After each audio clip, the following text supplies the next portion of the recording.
Vous allez me faire croire qu'Israël a réussi à éliminer un commandant iranien avec une distance de 1000 km, directement dans sa chambre, avec un drone télécommandé, sans qu'il y ait le moindre dommage collatéral, sans qu'aucun membre de la population ne soit touché. Pile dans le mille, le mec est liquidé.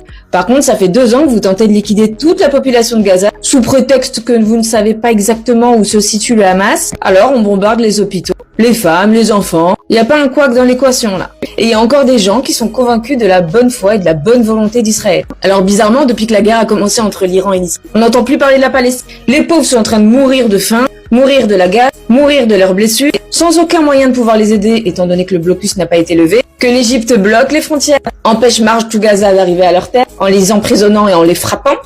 Comme par hasard, ce qui se passe en Israël a totalement éclipsé les Palestiniens, alors que les seules et uniques victimes qui n'ont aucun moyen de se défendre à ce jour, ce sont les Palestiniens. C'est bien triste pour Israël, c'est bien triste pour l'Iran, mais n'oublions pas les Palestiniens, s'il vous plaît. Dis-moi toi ce que tu en penses en commentaire.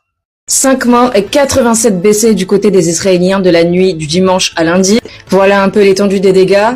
Dans ces images, on peut voir le chaos qui règne actuellement en Israël. La chose la plus importante à retenir là-dedans, et qui va certainement déterminer la suite des dégâts dans les jours à venir, c'est que l'ambassadeur d'Israël en France a déclaré qu'une ambassade américaine avait été touchée hier soir.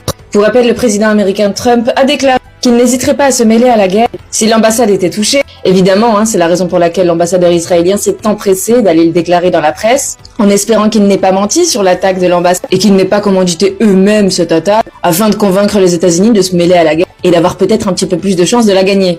Tout est prétexte à légitimiser leur attaque. Et je dois dire que la victimisation est la meilleure arme qu'ils puissent utiliser. En attendant, il est vrai qu'on n'entend plus rien sur la Palestine. Alors est-ce qu'Israël a stoppé ses attaques? En même temps, à quoi bon, après tout, ils bloquent les villes. Ils n'ont pas de quoi se soigner. La gale est actuellement présente en Palestine, qui pour rappel est une maladie qui a disparu depuis je ne sais combien d'années. C'est dire à quel point ils sont abandonnés. Dis-moi toi, ce que tu en penses en commentaire.